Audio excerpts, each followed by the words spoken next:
عذاب آئیں گے تم پر، زمین دھسنے کی عذاب آئے گا، آندھیاں آئیں گی، طوفان آئیں گے، زلزلے آئیں گے، بالکل ایسے ہی کہ جیسے تسبیح کا ڈورا ٹوٹ جائے اور دانے ٹک ٹک ٹک ٹک گر رہے ہوں۔ تو اس وقت میں نے 3 چیزیں جو تھیں وہ انہوں نے مجھے بتائی تھی کہ یہ لکھ دو۔ تو میں نے لکھی تھی، ایک تو یہ تھا کہ مرغلہ کی پہاڑیوں سے دھواں اٹھتا نظر آ رہا ہے، دوسرا میں نے لکھا تھا کہ پانی کا سیلاب ہے کہ جس کے اندر زمین جو ہے وہ غرق ہوتی جا رہی ہے، اور تیسرا تھا کہ لوگ آپس میں فساد کا شکار ہیں۔ تو جس دن میں نے لکھا وہ کالم موجود ہے، صبح سویرے میں نے کچھ 7 بجے کالم لکھا تو 9 بجے مارغلہ پہ ایئر بلو کا کریش ہوا تھا، اور ایک دم وہ لوگ حیران رہ گئے کہ یہ کیسے ہو گیا۔ اسی دن رات کو نوشہرہ ڈوب گیا تھا، 2010 کا، آپ کو یاد ہوگا کہ کچھ سمجھ نہیں آتی تھی کہ یہ پانی آ کہاں سے گیا ہے، اور اس کے بعد کراچی کا وہ زبردست قسم کا فساد شروع ہوا تھا۔ اس کے بعد کبھی کبھی آہستہ آہستہ وقفے کے ساتھ یہ لوگ جو ہیں یہ کبھی مجھے ملتے رہے، اور انہوں نے خاص طور پہ کہا کہ یہ چیز پہنچا دو۔ مثلا جس زمانے میں وہ جو مشہور اٹیک ہوا تھا، وہ جو جہاں پہ ہیلی کاپٹروں نے آ کے پاکستان کی پوسٹ پہ حملہ کیا تھا امریکنز نے، تو اس میں نے شاہد مسعود کا میرے خیال پروگرام تھا، اس کے اندر میں نے کہا کہ مجھے کہا گیا ہے کہ ہر ہیلی کاپٹر نچلی پروازیں کر رہے ہیں اور کچھ جگہ پہ ان کے بامبنگ پڑیں گے۔ تو وہ بھی میں نے لکھا بھی تھا، اور اس پروگرام کے اندر وہ بھی موجود ہے، اگر کہیں ان کے پاس اگر ویڈیو کلپ ہو تو وہ بھی چلا سکتے ہیں اس کے اندر۔ آپ سب جانتے ہیں کہ اوریہ مقبول جان اہل نظر کے کتنے قریب رہتے ہیں، اور کئی اہل نظر پاکستان میں وارننگ آلریڈی جاری کر چکے ہیں۔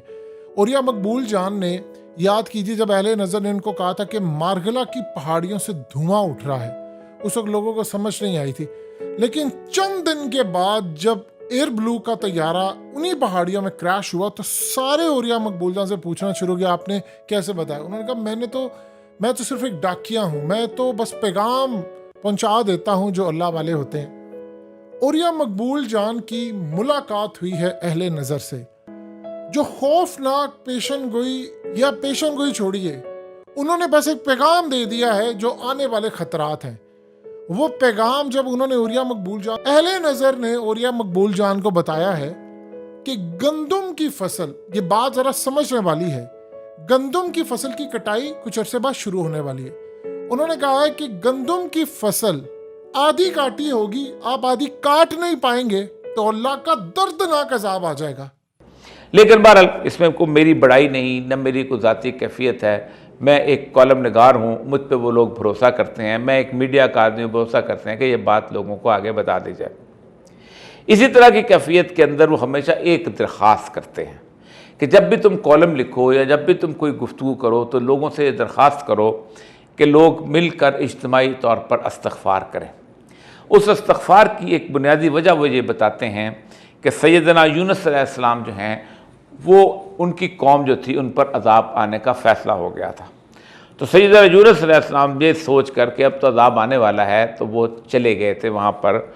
تو بستی نے دیکھا کہ پیغمبر ہمارے درمیان موجود نہیں، تو ان کو اندازہ ہو گیا کہ اب عذاب آ جائے گا، تو پوری کی پوری بستی جو تھی وہ سجدے میں گر گئی، اور گڑ گڑا کر انہوں نے اللہ سے معافی مانگی، اور انہوں نے عذاب ٹال دیا اللہ تبارک تعالیٰ نے۔ اللہ کہتا ہے میں نے انہیں مزید دنیا میں رہنے کا، لطف لینے کا موقع فراہم کر دیا، اور سیدنا یونس علیہ السلام کو اس سزا کے طور پر کہ انہوں نے اللہ پر اتنا بھی توکل نہیں کیا کہ اللہ ان کو بچا دے گا، ان کو مچھلی کی پیٹ کے اندر رہنا پڑا، اور جہاں انہوں نے اندھیرے کے اندر پکڑا لا الہ الا انت سبحانک انی کنت من الظالمین۔ تو اس لیے اللہ تبارک تعالیٰ جب یونس علیہ السلام کا واقعہ بیان فرماتے ہیں تو اللہ تعالیٰ ایک جسے کہتے ہیں خواہش کا اظہار کرتے ہیں کہ کوئی قوم ایسی کیوں نہیں ہو جاتی کہ وہ یونس علیہ السلام کی جیسی قوم ہوتی، تاکہ ہم اس کو گڑ گڑاتی ہے ہمارے پاس تو ہم اس کو دنیا میں مزید لطف دینے کا موقع فراہم کرتے ہیں۔ تو پاکستان کے بارے میں اس طرح کی مختلف باتیں آتی ہیں۔ ہمیشہ میں نے گزشتہ 15 سال سے کہہ رہا ہوں کہ ہماری نجات صرف ایک ہے کہ پوری قوم یہ ریئلائز کرے کہ یہ عذاب ہے، اور اس عذاب کو آگے لے کے جانا، آگے کیسے راستہ نکالنا ہے، اس سے بچنا کیسے ہے۔ لیکن ہمیشہ ہوتا یہ ہے کہ عذاب کا ہم مذاق اڑاتے ہیں۔ بالکل ایسے ہی ہے۔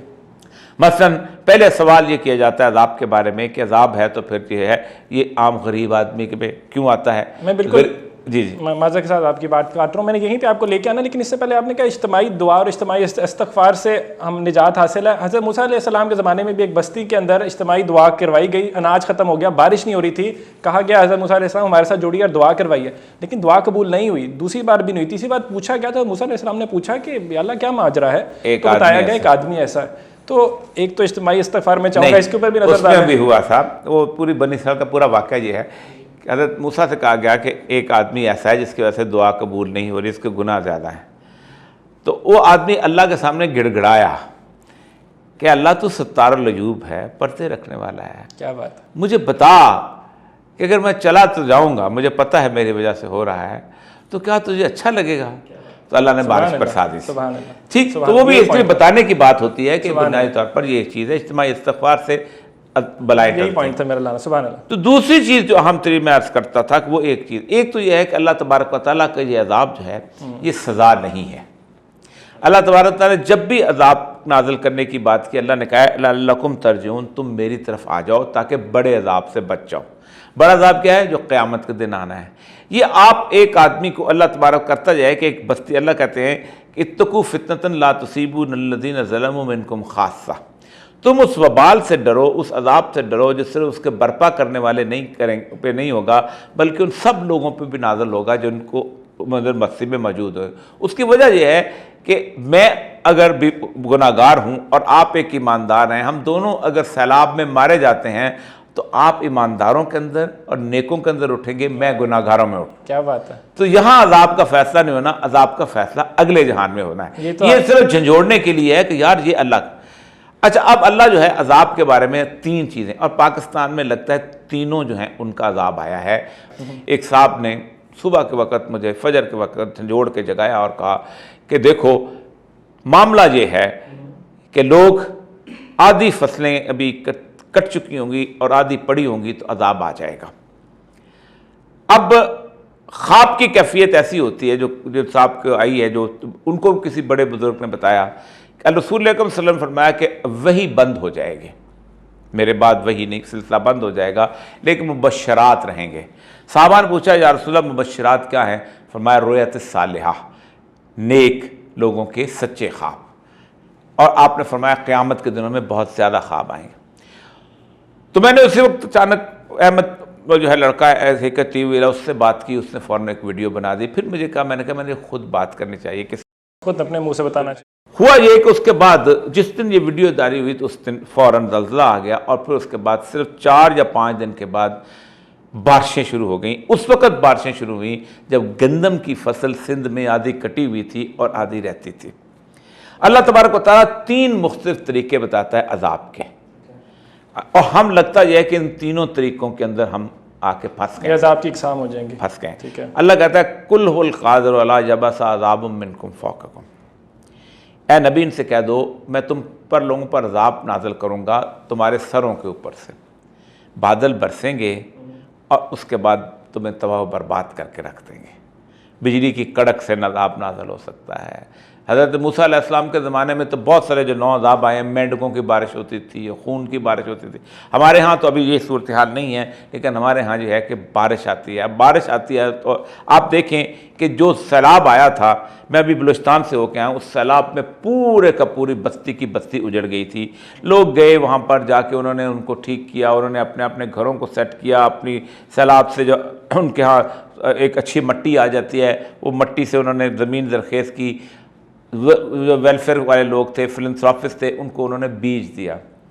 جب انہوں نے بیج لگا لیا تو ابھی آدھی فصل کٹی ہوئی تھی اور آدھی رہتی تھی، تو اللہ کی طرف سے بارش آ گیا۔ تو اوپر سے ایک تو یہ، پھر اللہ کہتا ہے او من تحت ارجلکم، تمہارے پاؤں کے نیچے سے میں عذاب لے کے آتا ہوں۔ زلزلہ آتا ہے اور اس زلزلے کے اندر آپ کو اندازہ ہی نہیں ہوتا کہ کہاں سے آ رہا ہے۔ بارشوں کی کوئی پریڈکشن نہیں کر پاتے، تھوڑی بہت کرتے ہیں، زیادہ نہیں کر پاتے۔ کبھی ایسا نہیں ہوا تھا پاکستان کے اندر کہ بارشیں جو ہیں اس طرح آ جائے کہ پورے کا پورے کئی مہینے پانی کھڑا رہے اور پانی نکل نہ سکے۔ تو دوسرا ہے تحت ارجلکم، کہ زلزلہ آتا ہے اور زلزلے کی آج تک پریڈکشن نہیں ہو سکی کہ یہ کیسے ہو سکتا ہے۔ بڑے سے بڑا سائنسدان، بڑی سے بڑی میٹرولوجی کا لیبارٹریز بن چکی ہوئی ہیں، سیزمک آلات دریافت ہو گئے، لیکن تیسرا اللہ تبارک تعالیٰ نے اور عذاب کا فرمایا ہے کہ وَيَلْبِسُكُمْ شِيَّن وَيُذِيقَ بَأْسَكُمْ بَأْسَ بَعْضٍ، میں تمہیں گروہوں میں تقسیم کر کے ایک دوسرے سے لڑا کر ایک دوسرے کی طاقت کا مزہ چکھاؤں۔ یہ بھی ہمارے اندر وہی کیفیت پیدا ہو چکی ہوئی ہے۔ اب مسئلہ سارا یہ ہے کہ اس عذاب کی کیفیت جو ہے اب مزید کنٹینیو کر رہی ہے۔ سندھ کے اندر فصلیں کٹ رہی تھیں تو پانی کا آیا سیلاب، آپ کی گندم جو ہے ختم ہو گئی۔ اب اس وقت پنجاب میں آپ کی گندم آدھی کھڑی ہے آدھی نہیں ہے، ابھی آپ نے سمیٹی بھی نہیں، آپ کی سارے کے ساتھ آپ سوچیں کہ منڈی بہودین جیسے علاقے کے اندر، اس کے بعد خوشاب، ان جگہوں کے اوپر اولے برسے ہیں، مکئی کی فصل ختم ہوئی ہے، ہر چیز، کوئی اشارہ نہیں سمجھ پا رہا کہ یہ کیا ہو رہا ہے۔ اللہ تبارک و تعالیٰ ہم سے ناراض ہے۔ ناراض ہونے کی ایک اور میں حدیث آپ کے سامنے رکھنا چاہتا ہوں۔ رسول اکرم صلی اللہ علیہ وآلہ وسلم نے فرمایا کہ حضرت موسیٰ سے لوگوں نے پوچھا کہ جب اللہ ہم سے ناراض ہوتا ہے اور اللہ ہم سے خوش ہوتا ہے اس کی کوئی نشانی بتا دیں۔ تو حضرت موسیٰ نے کہا اللہ جب تم سے خوش ہوتا ہے تو تم پر ایسے حکمران مسلط کرتا ہے کہ جو تمہارے ساتھ عزت سے پیش آتے ہیں، احترام سے پیش آتے ہیں، تمہارے ساتھ انصاف کرتے ہیں اور تمہیں اچھی زندگی میسر آتی ہے۔ اور جب اللہ تم سے ناراض ہوتا ہے تو اللہ تعالیٰ ایسے بدترین حاکم مسلط کرتا ہے کہ جو عزت داروں کو ذلیل کرتے ہیں اور کمینوں کو بادشاہت کے اوپر سرفراز کر دیتے ہیں۔ کیا ہم ایسی حالات میں نہیں گزر رہے؟ اس کا ایک ہی راستہ ہے، ہم ایک اجتماعی استغفار پوری قوم کرے۔ میں ایک طویل عرصے سے کہتا چلا آ رہا ہوں، ابھی بھی آج بھی شاید اگلا پورا سپیل جو ہے بارشوں کا سپیل ہے، اور اس بارشوں کے اندر آپ کو اندازہ نہیں، رسول اکرم صلی اللہ علیہ وآلہ وسلم جب آندھی اور بارش کا وقت ہوتا تھا آپ پریشان ہو کے ٹہلنے لگ جاتے تھے۔ صحابہ پوچھتے تھے کیا مسئلہ ہے؟ فرمایا تمہیں اندازہ نہیں کہ اس بارش کے اندر یا اس طوفان کے اندر کیا کچھ چھپا ہوا ہے۔ ہمیں کوئی پریشانی نہیں ہوتی، ہم سمجھتے ہیں ہمارے پکے پختہ گھر ہیں، ہم سمجھتے ہیں ہمیں شاندار قسم کی صورتحال بنا لی ہے، ہم سمجھتے ہیں یہ تو غریبوں کی بستیاں اجڑیں گی۔ ایک بات یاد رکھیں، غریبوں کی بستی اجڑ گئی وہ تو گھر سے بے گھر ہو گیا، وہ تو موت تو اس کی واقعہ ہو گئی، عذاب تو ہمارا شروع ہوگا اگر ہم نے ان غریبوں کی مدد نہ کی، اگر ہم نے ان لوگوں کی بستیوں کو آباد نہ کیا تو ہم پہ ایک اور عذاب مسلط کیا جا سکتا ہے۔ پاکستان ایک خوفناک قسم کے حالت عذاب میں ہے، اور اہل نظر یہی کہہ رہے ہیں کہ اگر آپ نے یہ نہ ٹالا، اپنے اجتماعی استغفار نہ کی، اگر آپ نے اپنی اس بھروسے کے اوپر رہے تو لگتا یہی ہے کہ شاید ہماری سختی بہت بری ہو۔ اللہ اکبر۔ پاکستان خوفناک قسم کے حالت عذاب کے اندر ہے، اور اہل نظر بتاتے ہیں کہ اگر اجتماعی استغفار نہ کیا گیا تو آنے والا انجام جو ہے وہ بہت زیادہ خطرناک اور برا ہو جائے گا۔ میں کنکلوژن سے پہلے ایک چیز ایڈ کرنا چاہتا ہوں کہ حضرت صالح علیہ السلام کی اونٹنی کے جو قاتل تھے وہ صرف کوئی 8-9 لوگ تھے، لیکن 9 لوگ تھے، لیکن عذاب پوری بستی پر آیا تھا۔ کیوں؟ کہ ان کا جرم کیا تھا کہ انہوں نے ظلم کے خلاف آواز نہیں اٹھائی تھی۔ مجھے اجازت دیجیے، اپنا بہت سارا خیال رکھیے، اللہ حافظ۔